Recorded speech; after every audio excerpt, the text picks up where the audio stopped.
Mr. Wilson. I don't have to take that kind of talk from anyone. That's right, you don't. How about going outside and trying to kick me around?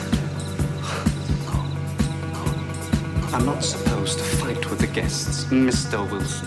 I'm not a guest tonight, you yellow bastard. I happen to be an intruder.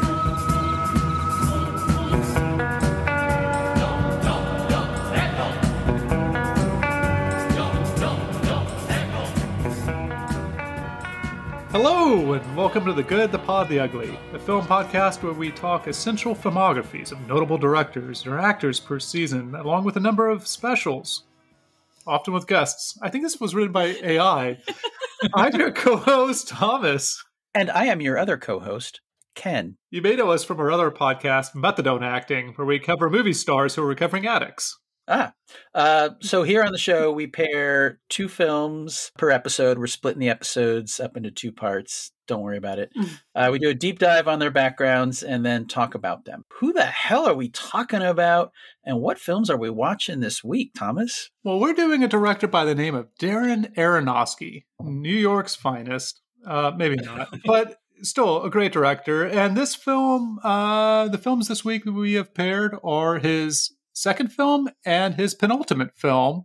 And those, of course, would be Requiem for a Dream and Mother. You're listening to the Mother episode. Hell yeah. And we are joined again by Shannon, who is with us for our Requiem for... I can't even say it. Requiem for a Dream episode. Requiem for a Dream. Requiem for a Dream. Hey, guys. Hey, Shannon. What's up, guys? So you read 3/4 of Requiem for a Dream before last week's episode. I did. So I'm wondering if you read 3/4 of the Bible before watching this week's movie. Mm-hmm. You did? Yeah, 3/4 exactly. Okay, cool. No, actually, the most of the Bible I read is when I went to see the R. Crumb Old Testament exhibit at the Art Museum about 10 years ago. That's the most of the Bible that I've ever been exposed to. Wait, they had like the actual ark, or just did you go to the zoo? No, R. Crumb, the R. cartoonist. Crumb. Wait, you thought they had the Ark of the Covenant, or what do you say? I don't know, man. I don't know what's real anymore. Sorry, yeah. Indiana Jones just got back. No, R. Crumb illustrated part of the Old Testament, and they had it up at the Art Museum as an exhibit. Yeah, he did like the Book of Genesis, right? Yes, Yeah. That's what it was. You're thinking, yeah, he's probably knows him better as R. Crumb. Oh, sorry. You're supposed to pronounce the period. Oh, it's not our crumb. It belongs to all of us collectively. Yeah, this is like a punctuation episode, right? We got an exclamation point. Mm-hmm. And all lowercase title. Mm-hmm. Yeah, last episode we talked about how apostrophes look like penises. Mm-hmm. And now we're at Mother, exclamation point. 2017's Darren Aronofsky entry, same year as Disaster Artist. And that's all we've covered, surprisingly, from 2017. I mean, there was the opportunity for both Streep and Spielberg to cover The Post. We did not. I guess with Bigelow, we could have gone into Detroit, but we stayed safe.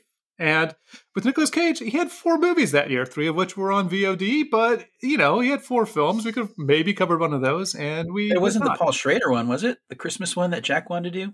I do not recall. I usually have all of Nicolas Cage's films stuck in my head in the years that they came out, and for some reason, today, I am off my game. Mother. So, around the table...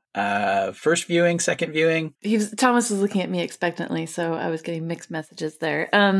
I saw it in the theater and then just watched it again this week. Okay. Ken? I did not see it in theaters. As soon as it dropped on streaming, I watched it right away. Why did you decide not? Was it because you had kids at the time before they were tragically torn apart by the crowd? You know what? There was a lot going on in my personal life, and also I didn't go and see Noah, and I think my sense of Aronofsky was maybe skewed by the whole big budget biblical epic thing that had preceded this film. Yeah. Yeah, I mean, that would have been, I think, 2014 for Noah. So it had been a few years. Some of us might have been jonesing for some Aronofsky. Surprisingly, I saw it in theaters. I saw it at Cinema 21 in Portland. And the reason I guess I remember that is that when I was in Paris, just right prior to it coming out, all over the place, there were posters for Mother. And I didn't know it was an Aronofsky film at first. It just seemed too big. Like, it seemed like it was going to be the biggest film of the year.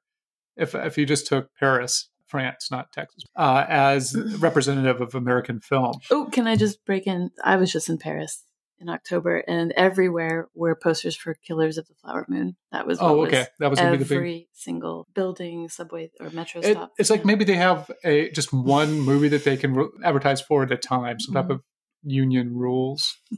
Advertising rules. It is pretty crazy to think it's 2024 now that 7 years ago that Jennifer Lawrence was like the biggest female star on the planet. She was in the whatchamacallits.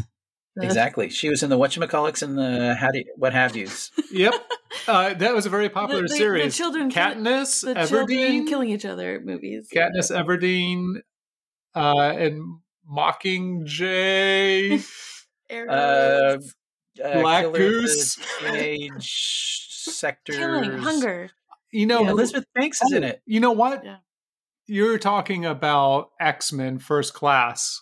That's what she was in. She was Mystique. Yeah, she was in a few of those X-Men movies. Biggest star on the planet, and half the budget of this movie is just her salary. Good, because she went through a lot.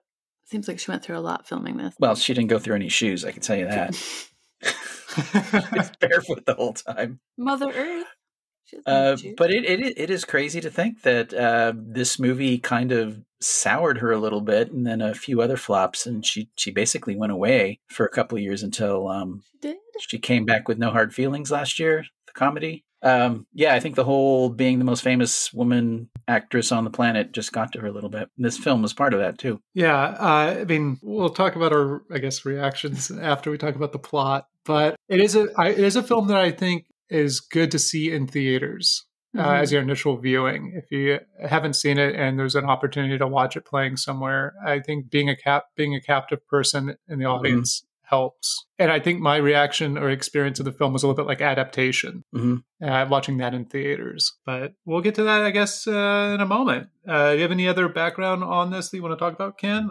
The Blu-ray, which you can get from the Multnomah County Library. Shout out. Has extras, but my DVD copy, no extras. It's like people don't respect the medium anymore. No, physical media is dying. Well, I think this movie is interesting because Aronofsky, after Noah, was, and this cracks me up, was working on a children's film idea, which, if you could picture an Aronofsky children's film, good luck. And then this movie the story just kind of came to him, and he wrote the original draft in 5 days. A year after that, they were in production. A year after that, the movie was out. Remarkably quick production cycle for this film. And I guess that screenplay itself wasn't fully fleshed out, if I understand the commentary correct. It had, some of it was just kind of narrative, like it wasn't a book. Some of it was some drawings. Like it wasn't a standard screenplay. Like they were still working it out. They had 3 months of rehearsals as well to really work on the blocking and other pieces to it. Because they set up a pretty interesting task, which is to have that strict POV around Mother, aka Jennifer Lawrence's character. Yeah, that rehearsal obviously fleshed out a lot of the in the movie. Obviously, getting Jennifer Lawrence early is the big linchpin of this movie even getting made. Again, 7 years later, it's impossible to think who's the biggest star in the world now. Unfortunately, I think that's pretty common with female actresses. I guess that's redundant to say actors, but female actors is that it seems like they have a very short shelf life for being the main draw. But maybe the same goes for male actors. I can't really think. I mean, no, because Schwarzenegger lasted fucking forever. Al Pacino, all those other old guys, Jack Nicholson, they just stick around forever. But I guess the newer generation, do we have anybody? I mean, I guess Timothée Chalamet might start to be an opener at some point. Well, let's hope so, because they've mostly been replaced by IPs. IPs are the stars now, and that's the way studios like it, because they're in control ultimately. A quick aside: do you know if that movie, the child's movie, was Monsters Club or Monsters Squad or something like that? Because Aronofsky ended up writing a book that I have on my shelf that I haven't read. That's a child's book. I am not sure. All it said was he was working on a children's movie. Because it's really interesting to me that he would write a children's book. I mean, a children's movie is even bigger, like a question mark of what that would even look like. NC-17 child's movie? I don't know. That's a great question of what a Aronofsky child movie would look like. Anyway, Mother. Not a child's movie. No. So, Thomas, do you have a 60-second synopsis for this movie? Is that possible? I have a synopsis for this movie. I wrote it quickly because I think if I put any time into it, I wouldn't be able to apologize for my material.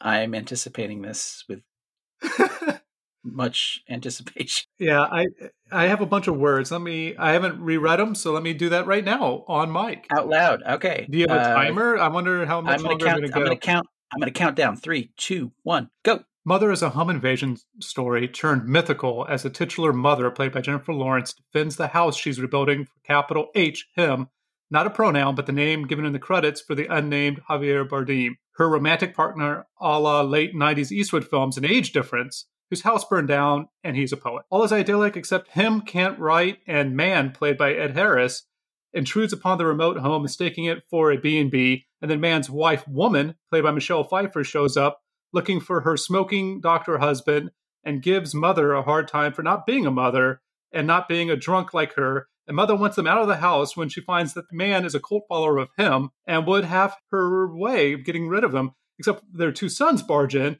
having learned where the parents are, and are upset about the will. And during the heated debate, one brother accidentally kills another, which is terrible, but at least Mother is left in peace to communicate with the heart of the house through touch and mop up blood, except then the man and the woman are back in grief, and others start showing up to mourn, and the party gets kind of out of control, but eventually everyone leaves, and there's some angry makeup sex on the stairs, which leaves Mother pregnant, and she then starts showing, but him is happy and is able to complete his poem, and Mother makes dinner for them and is interrupted by him's followers who start to wreck the house, turn it into a literal war zone, and in the chaos of rooms and depravity of humanity, Mother and him isolate themselves in a room where she gives birth and doesn't want to give up her son to the people outside, and will burn the house down and herself die, except to be reborn through a crystal in her chest that links her and the house.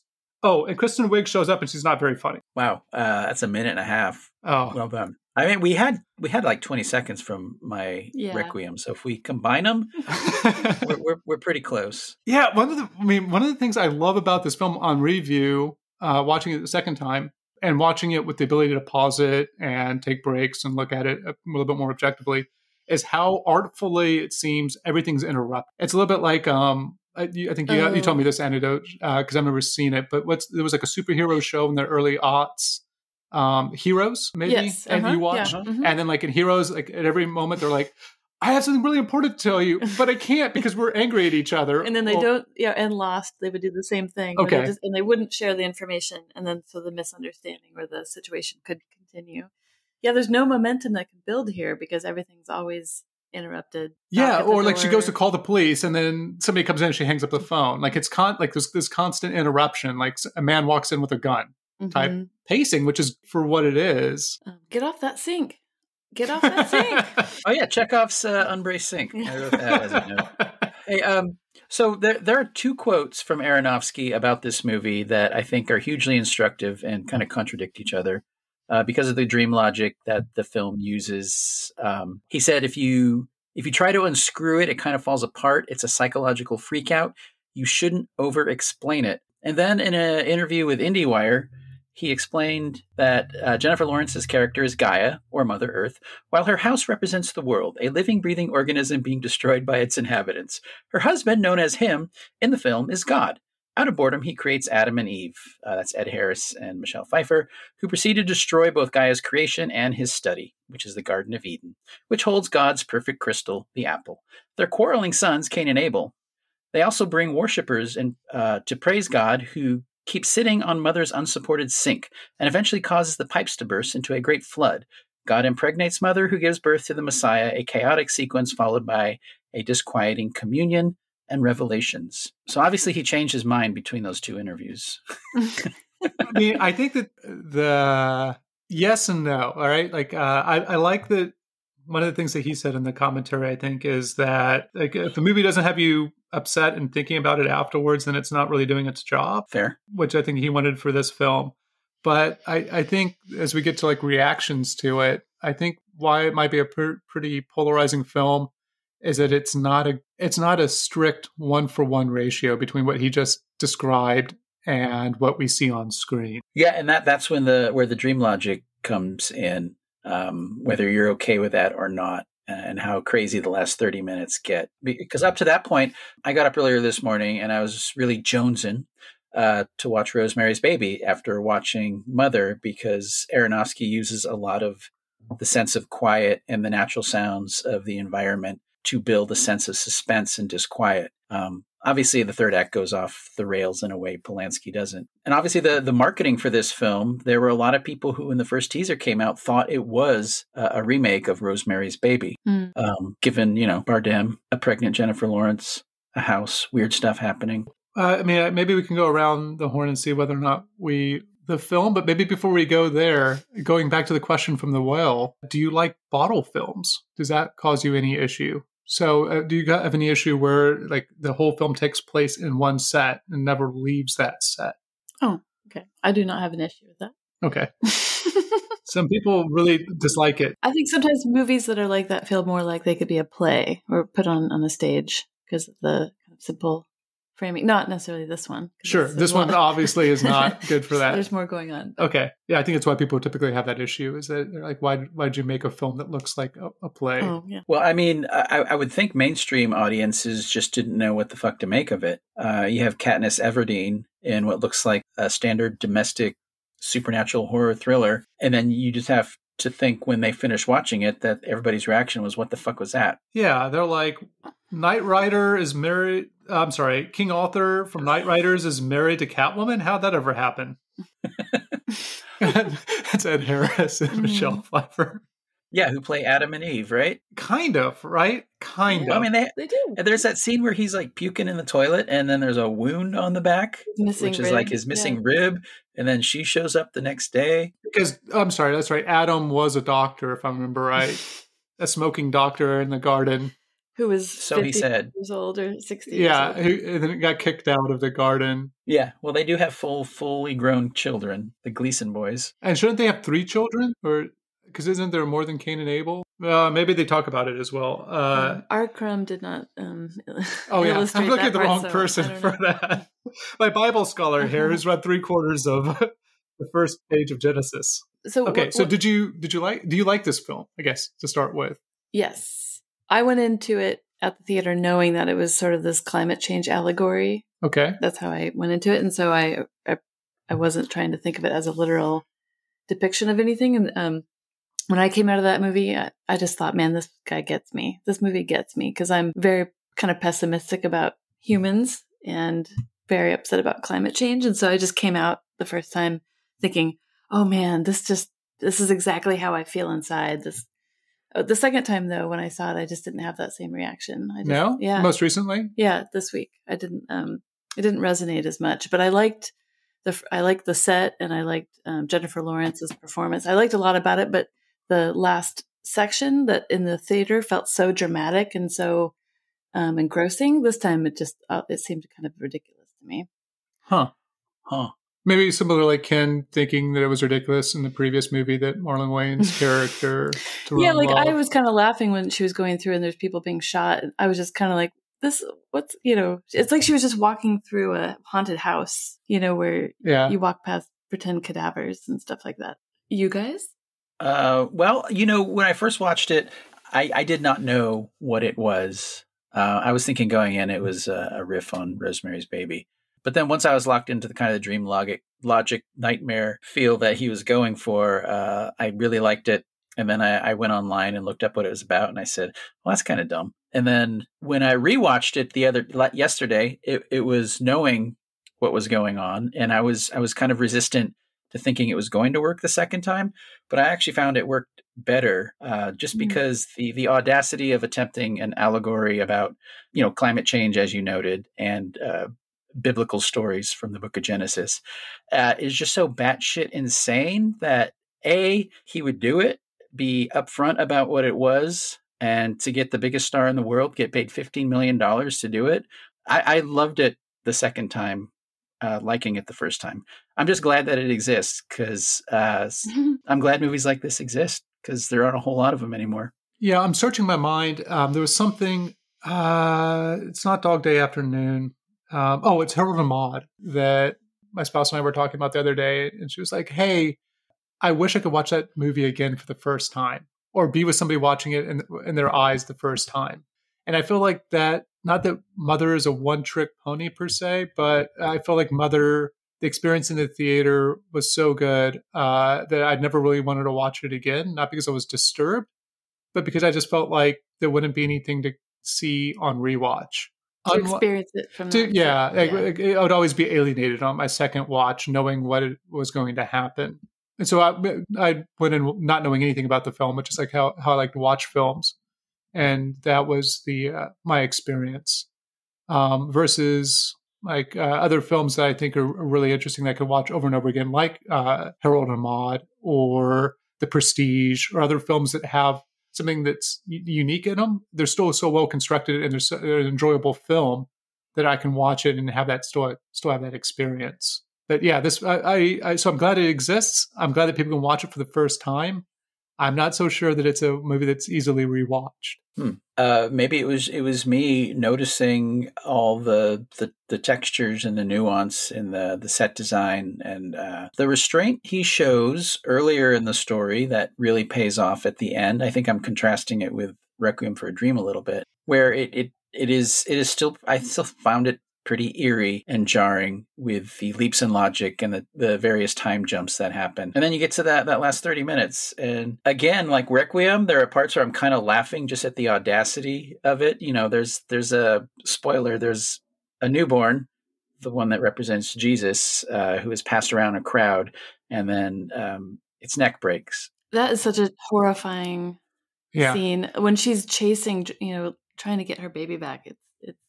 But then when they all start eating it, like when she gets to it and she sees like it's a carcass and they're all eating it and there's no real way aside from like fish and loaves. I mean, no spoiler for the rest of the Bible, but there's this Jesus dude who shows up in the second quarter of it. Oh, okay. In the last quarter, and kind of like rewrites everything that happened before, and they eat him metaphorically.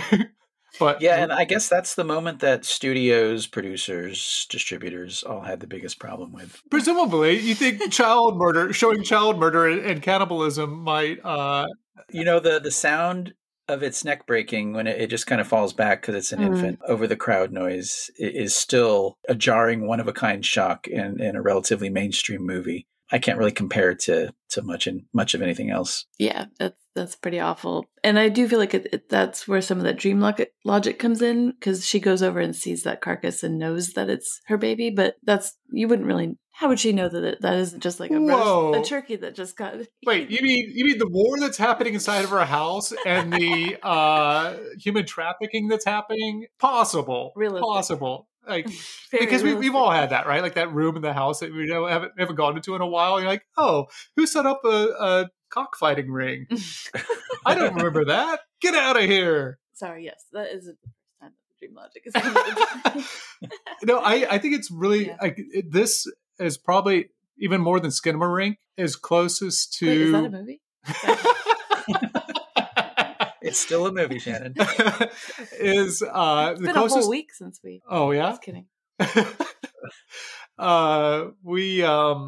Yeah, I think this is the closest to my mind of like what a dream feels like for me, and because I have that Jennifer Lawrence sense of like people are tearing apart my house in my dreams.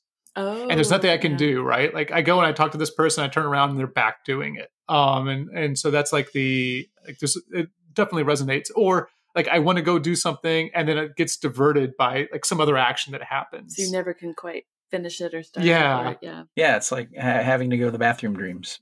Your brain's trying to tell you to wake up, so it sets up scenarios where you can't. I don't know if everybody has those dreams or it's just me. Yep. No, I just go into bed. No dreams needed. Yeah. I had that swimming dream again last night, babe. This is a movie that, like Mandy, I think you don't need drugs for.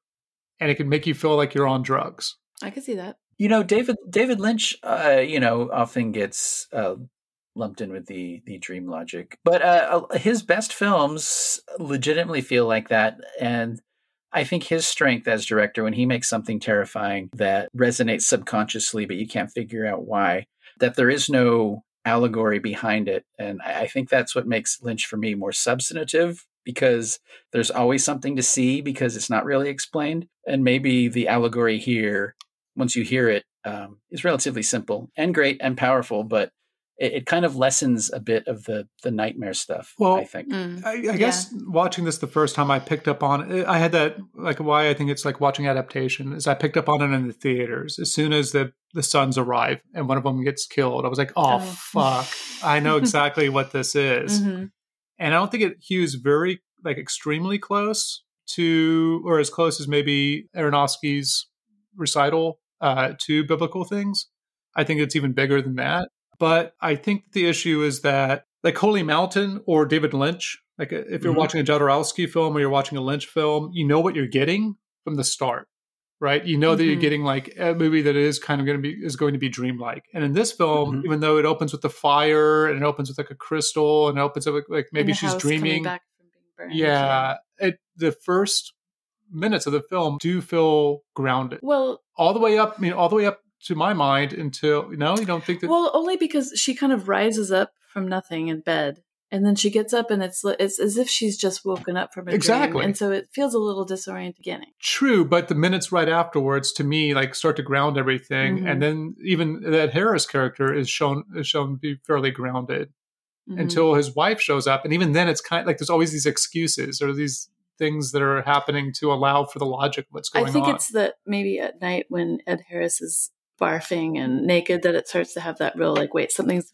wrong here. Well, it feels like a home invasion story at some point. Like, I don't want this guy here, this guy. Like, well, and no one's listening to her. She's constantly saying, hey, can you not let these people stay here? Can they leave? And he just ignores her. And that's sort of like a nightmare. Yeah, that powerlessness. Yeah. Mm-hmm. So, I think that there's, because it has that allegory, and in a way it has that, like with adaptation, you have the conceit that all of a sudden, oh, this is the film that he doesn't actually want to make, that we're actually watching. He doesn't want to write, that we're actually watching, because we kind of want that as an audience. And the conceit is that it's all a dream, and it's all this cycle that always keeps happening. And once you know it, it doesn't really for me, it doesn't add anything deeper or richer to it. It's just the ride and the execution for how do you keep moving quickly enough that you don't pause to know, to have, like, you're disturbed, but you don't fully start to question everything that's going on until, for me, I started questioning what's going on whenever the one son kills the other, but really we're like, oh, fuck, all reality's out the window. It's probably not until you start to have him write the poem and the followers are all of a sudden outside, kind of like Night of the Living Dead. Mm-hmm. Like you look out, or the birds, there's a few of them, and you look out again, and there's more of them, and then there's more of them, and then everything goes to chaos. I thought it was interesting that she's Mother Earth and that the house was Earth, but yet it was basically devoid of wildlife or plants. Like there were no plants in the house. There was one bee that dies. There were no birds. There were no flowers. You could see the trees outside, but it was just kind of interesting that it was an Earth and a Mother Earth that was basically devoid of anything but humans and the architecture of the house. Yeah. One thing. Yeah, let's talk about the production design, because the design of the house and really the sound design of them moving through the house, like you hear the sounds of doors, you hear the sounds of their feet on the wooden floor. It feels very lived in, and usually sound effects that you don't hear in stories. And it really creates a sense of a specific place that these characters are inhabiting. So Johan Johansson, R.I.P., the great late film composer, did compose an entire score for this movie. He and Aronofsky both decided that it didn't work, so it was pulled, which is why you have a soundtrackless movie, and that works better without music. Yeah, I think it's a pretty bold but important decision not to have the music to it.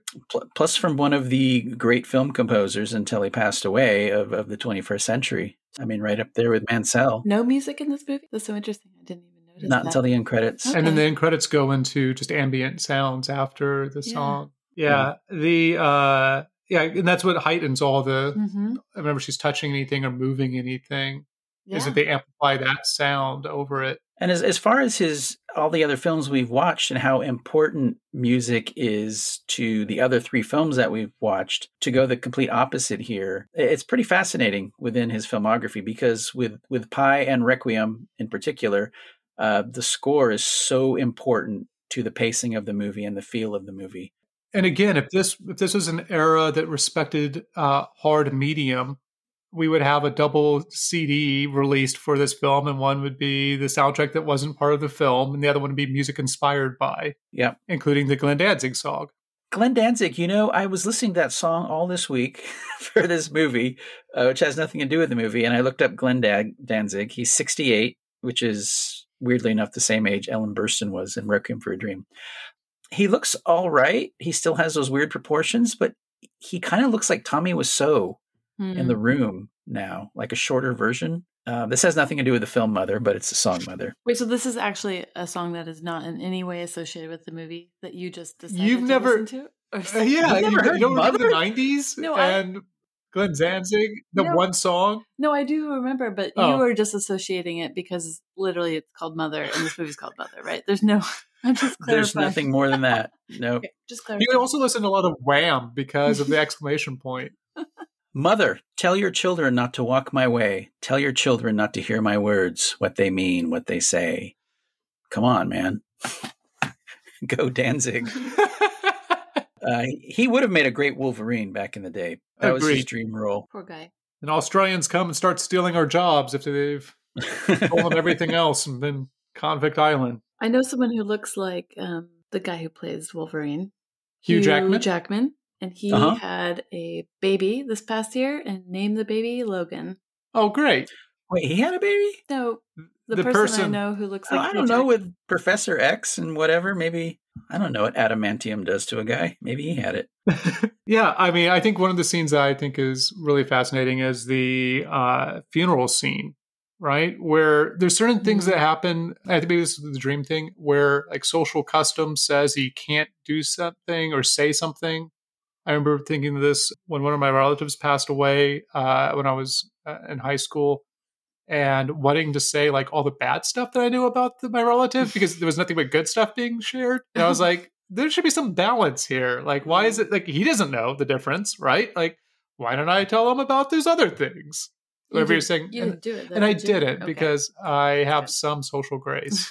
Though I do have friends in low places. The point of that was to say during the funeral, like during the mourning scene, she's asked to give us like say something, and unfortunately it gets interrupted. But I mean that the whole tension there of her wanting people out, more and more people are coming in. She can't really say anything because first her partner is like ignoring her and like wanting to do something opposite, which is celebrate for his own motives of like wanting to write or create things. And so she's being ignored. She can't actually control the situation, and she's then being thrust into being having to be active in it. And then she's admonished for not wearing appropriate clothes, and she looks down and she's like, because she has her low cut top on. Is it low cut or is it just sheer? I can't remember. No, it's like I have a question for y'all. Not having watched it close enough. At the very end, when everything gets remade and a person wakes up in bed. Is that Lawrence again? No, it's a new. No, it's a different actor. Okay, that's what I thought. And but I have like that aphasia. At the very beginning, that wasn't Jennifer Lawrence. The fire face, that was someone else too. So she's just one in a cycle. Got it. Nightmare. Or she's the same person but looks different as things go along. It'd be easier for me if they used somebody who maybe didn't look like Jennifer Lawrence in the beginning and the end. Like even less so. Do you have a face aphasia? I do. Well, I mean, the actress at the end definitely does not look anything like Jennifer Lawrence. Enough so that I picked up on it. I thought about wanting to confirm with you two, so thank you for confirming. I looked at the credits to try and see, like, not Jennifer Lawrence is. I mean, it's true. They could have picked actors who have very different face proportions, different skin colors. Different complexions, different sizes, ethnicities. Yeah. Well, we all know that Mother Earth is white. Kristen Wiig, when she shows up, I'm like, I think both times I was like, wait a second. And then she's not funny. She wasn't supposed to be funny. I know, but it's still weird. I think I read somewhere that was the idea. It was just supposed to be kind of a weird, out of place person who would show up who would be, I guess, disconcerting because she was familiar yet not in her normal role. Yeah, and she's great as like a potential, like, oh, you're spending time with your editor. Is it, are you cheating on me? Oh, I didn't pick up on that. Really? Mm-mm. Okay. Yeah, because he has like a call. She's like, who was that? He's like, it was my editor. Before people start showing up. Well, I think she was disconcerted because she thought she was the first person Exactly. to read his work. Exactly. Yes, okay. So that's the little bit of that potential cheating. I think she just wanted to be enough and be central and she was never central. His fame and his ego was always Thanks God. Thanks him. Yeah, so I mentioned that the Gleason brothers, Dommel and Brian, play Cain and Abel in the movie. Yeah, so they probably really felt that scene where one of them killed the other one, having siblings of my own. But Jennifer Lawrence and Aronofsky, they hooked up. We're just processing that for a moment. So because you have a sibling or siblings, Yeah. you know what it would be like. You think it'd be bad to kill your sibling? I don't think it's that difficult. This movie really was made for me. I was watching it, and I had parents, and I had a sibling. No, wait a second. I live on So Earth. I just lived saying in a that house. as a director, you say, okay, guys, fight. It's not that difficult of a directing task to get two brothers to fight. Fair. Okay. That's all. Not to murder them, but just fighting.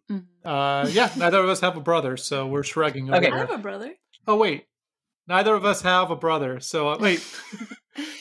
I've never wrestled with my brother. Wait, you're not a guy. I have a twin brother. We have opposite siblings. I thought Michelle Pfeiffer was great in this.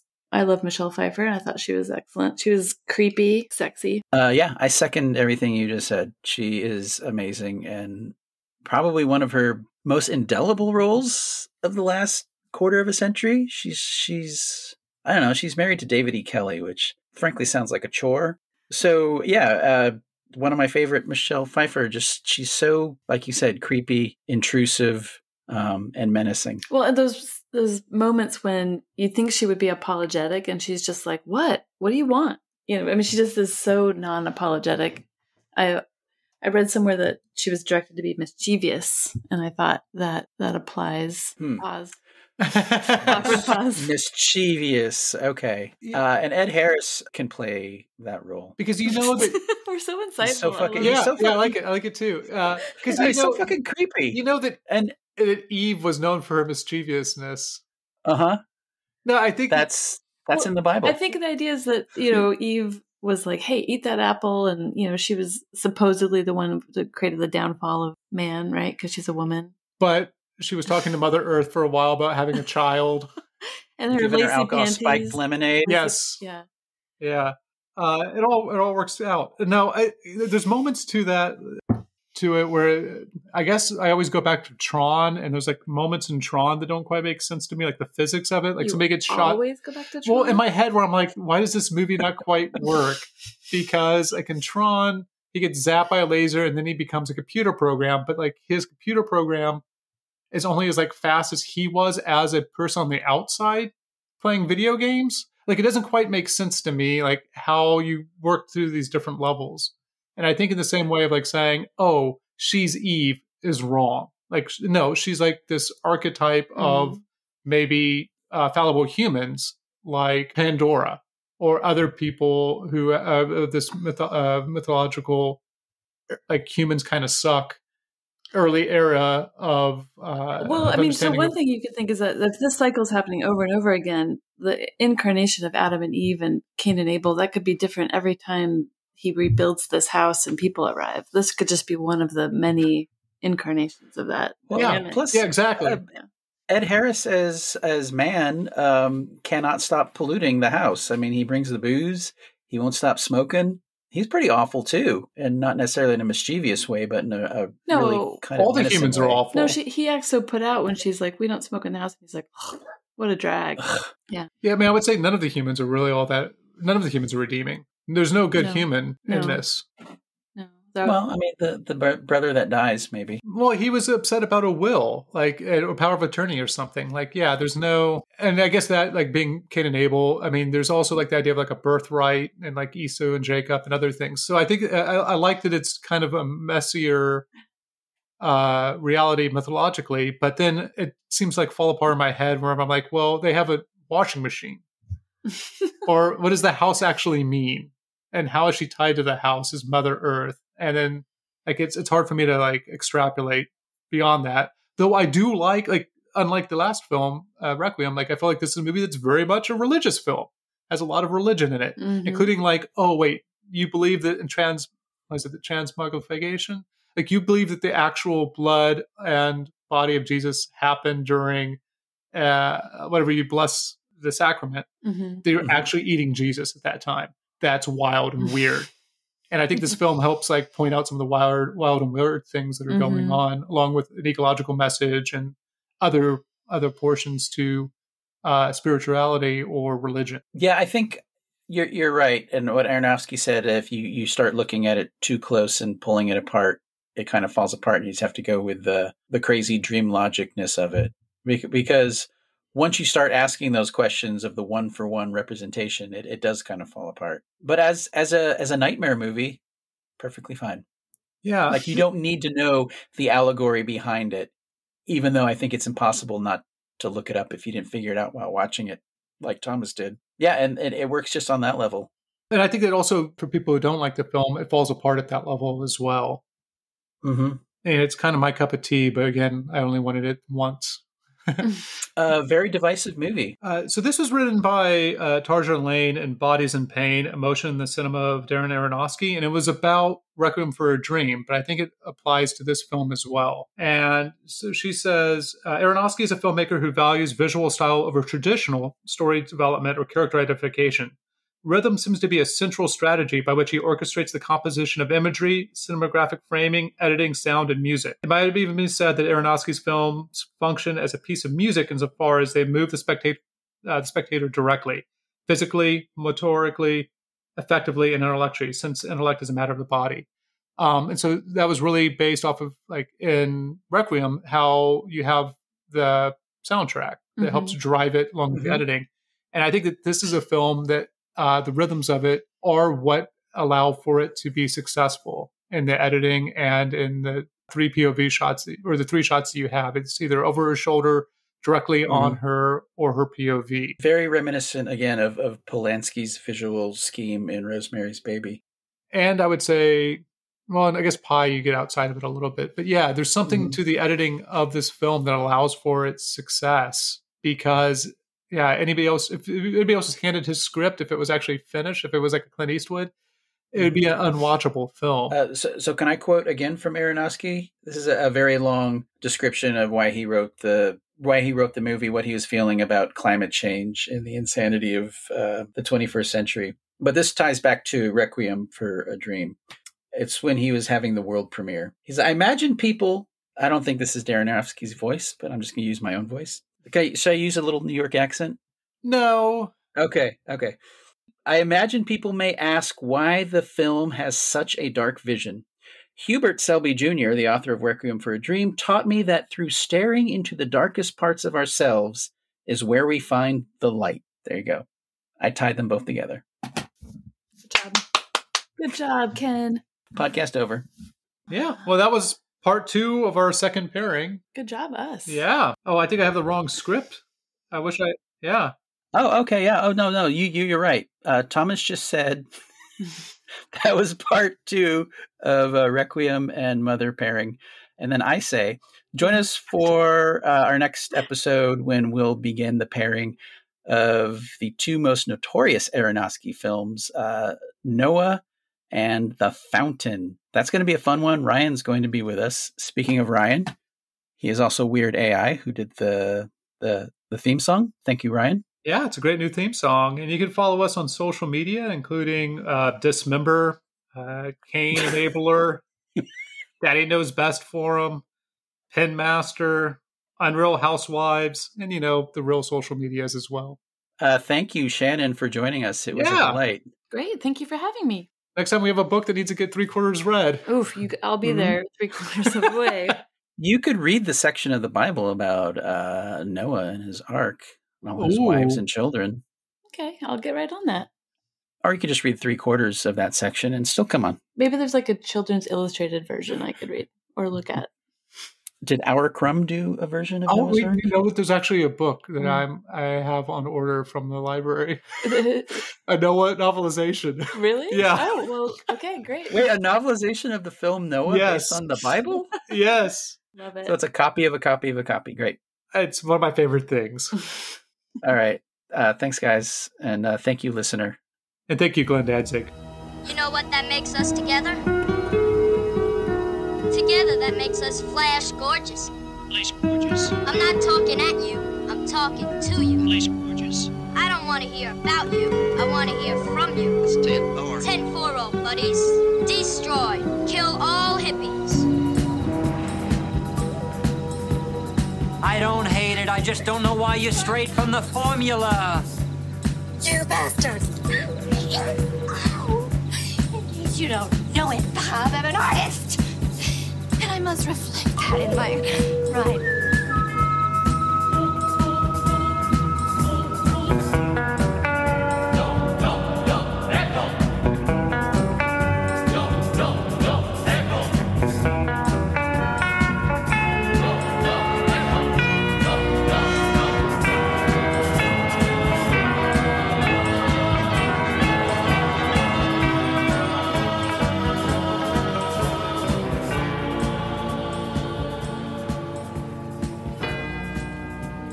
Darren Aronofsky, we're watching you. Ken is right. Did she turn into a goose? Huh. Huh.